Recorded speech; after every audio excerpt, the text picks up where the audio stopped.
that brings us to reports. Terry Griffith, voluntary pre-kindergarten program. And as Carrie comes forward, I would like to introduce you to the board, her to the board as the new associate principal and all-course tutor at Carter's Valley. So she's kind of walking both worlds at this point, and under guidance from Hope Malone. So she's going to walk us through our voluntary pre-kinder program this evening. So I'm going to talk. Thank you, and thank you all for giving me the opportunity. I'm finishing up my second week, and it's been nothing but amazing. I've got Rodney there helping me, and he told me yesterday I was wise, but he's the wise one. So I just wanted to spend some time talking to you really quickly this evening about the voluntary pre-K program in Hawkins County, because even though I've left the program, it is a program that is near and dear to my heart. Hawkins County has had pre-K programs, regular ed pre-K programs, since 2001. And I was the first pre-K teacher hired for Hawkins County, and I spent several years doing that, and then I went on to Joseph Rogers and did some other things. Then I came back to pre-K because I believe in it. But the Voluntary Pre-K Initiative just provides Tennessee's 4-year-old children with opportunities to develop school readiness skills. That is the big picture. That is the main goal. We have 4 classrooms in Hawkins County right now, 1 in Mount Carmel, 2 at Joseph Rogers, and 1 at Bulls Gap. We also have 2 other pre-K programs, which are 619 programs, and those are at Joseph Rogers and Mount Carmel as well. We were called the Pilot Preschool Program for a while, but then 2006 it became the Voluntary Pre-K Act. And then in 2016 is when the Pre-K Quality Act went into effect. And I'm not going to read that for you guys, but these are just the things that the grant provides. So everybody likes to talk money. So right there is the estimate of the amount of money that the Pre-K grant brought into our school system last school year. And the majority of that money is used for salaries, because you have to have a teacher and you have to have an assistant in every classroom, because that ratio has to be 10 children to 1 adult, and every classroom is expected to have 20 children. So here's just a few pictures of our busy learners. We do a lot of fun things, but everything is intentional.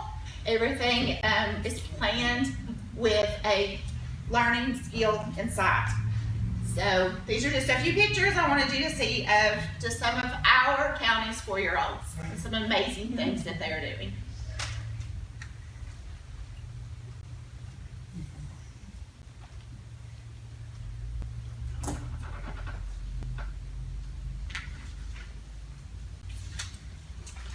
I'm going to let Hope speak for a few moments. And we just wanted to give you an overview and a snapshot of what voluntary pre-K looks like and what we're hopeful that is going to come down the pipe in this next school year.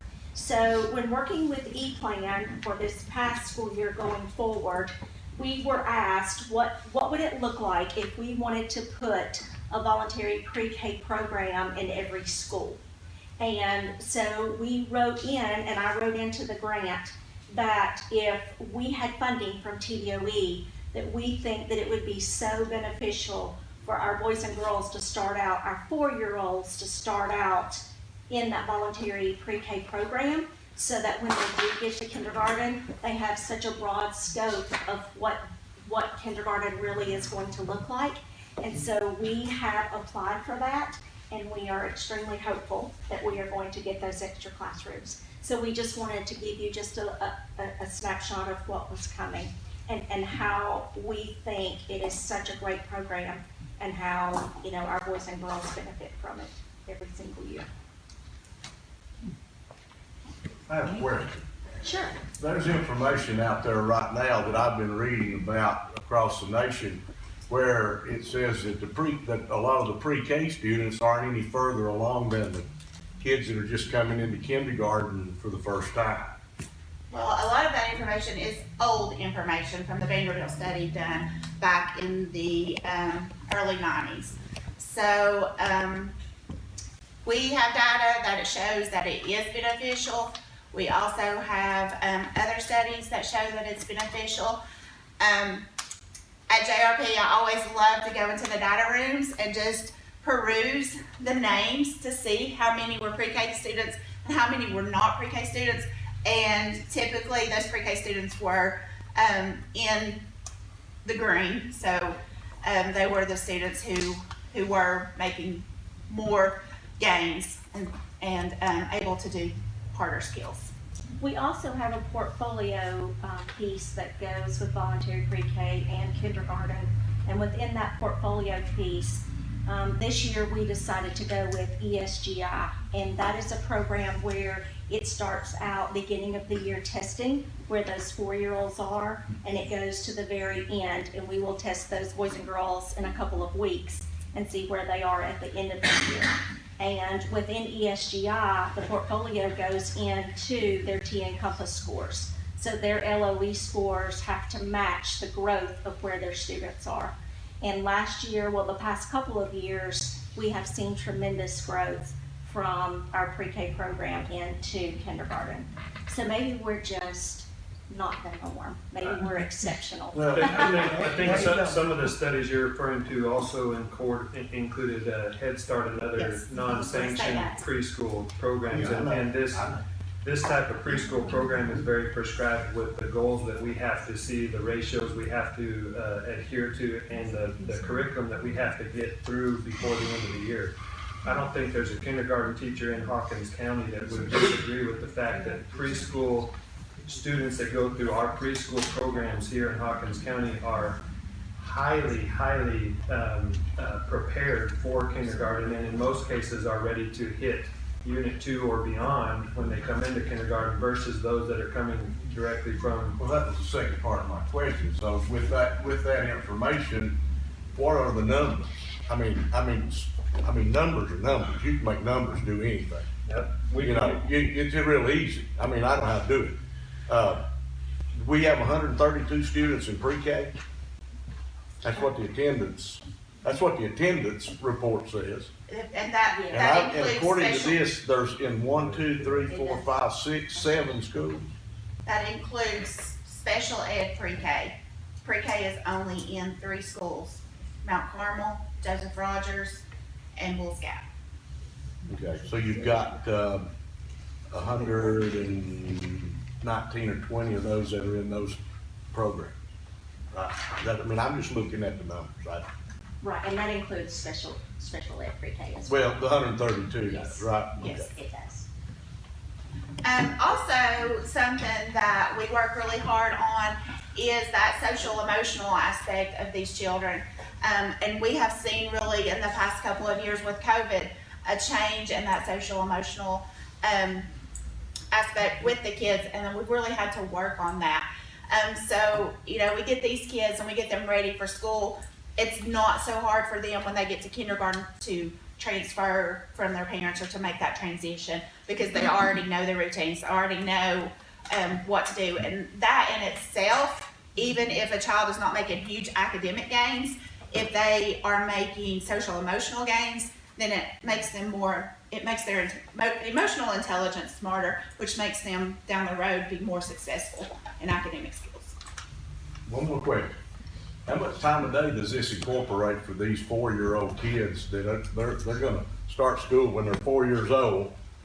And I guess my other question is when are they gonna have time to be kids? Our programs run 5.5 hours. And when we are with those children, from the time they come in the door to the time they leave, we do not take, the pre-K staff does not take breaks. We take our lunch at 1:30 when they leave. And then we have, which we usually don't even take their lunch, but then we do our planning and our collaboration during that time. But these kids are being kids with us because we're exploring, everything we do is through play. They're exploring, they are digging in the dirt, It's really hands-on. we're outside playing, we're counting, but what are we counting? We're counting Skittles, or we're making patterns with Fruit Loops, or we are having cocoons and watching the life cycle of the butterfly. And we have tadpoles in our classroom and watch that. So, and the kids journal about that and things like that. So, yeah, they're in school, but they're having a whole lot of fun and learning through play. So wait just a second, I have something to say because I did do the Did you just walkthrough. come Now with listen, they Lisa? only go through 5 years. I beg your pardon. I beg your pardon, but I did do the walkthrough at JRP. And honestly, You were in the room. as a kindergarten teacher 25 years ago, I felt like that's where I was at again. And to see what they were doing, and they sang to us, if everybody remembers, they were singing that day. And just to learn that song and be so enthusiastic, they talked to me when I asked questions, and you know, they were involved and engaged with me. And it made me smile. It made me smile because I knew that when they were ready to transition on into kindergarten, that they were ready. They were ready to go. So I appreciate all the hard work that you all do, and think it's a wonderful, wonderful program that we incorporated into our county. Thank you. And Miss Tammy Gibson, she is over the special ed pre-K, and we collaborate constantly on how we can work with those classrooms and how we work together. And a lot of those students who have IEPs are able to actually not attend in the special ed pre-K. They can attend in the VPK classrooms. And so I always enjoy that, and I think sometimes I get those kids, but that was always, it was always really neat for me to mix those kids in. And a lot of times by May, you really can't tell the difference. So, just a quick thing, we were talking about kids and enjoying themselves. In this picture right here, we had the little conversation hearts for Valentine's. And so first we counted them, then we sorted them, then we graphed them, then we talked about greater than, less than, then we ate them. So, I mean, they're learning so many different skills and hitting so many standards. And we do have our own set of standards. It's called the 10 L's, and it is on the state website. Thank you. Anytime before they sit down, anytime a board member wants to see a preschool class in action, just let me know and we'll work it out with the administrator at the school in question. I was blown away by Hawkins County's preschool programs when I first came, and I continue to be so. I've read the research that Mr. Hicks is pointing to, and I can tell you that our kindergarten teachers and our first grade teachers really, really appreciate any of our kids that have had the opportunity to go through preschool in Hawkins County, because they are well prepared coming up. So. My daughter will give you a testimonial. She did it 2 years ago. She couldn't wait to get there every morning. So. Good, good. And I would encourage board members to go observe that. We've got some very, very special employees. When they're counting Skittles, they don't invite me because it winds up being a subtraction. The Skittles disappeared.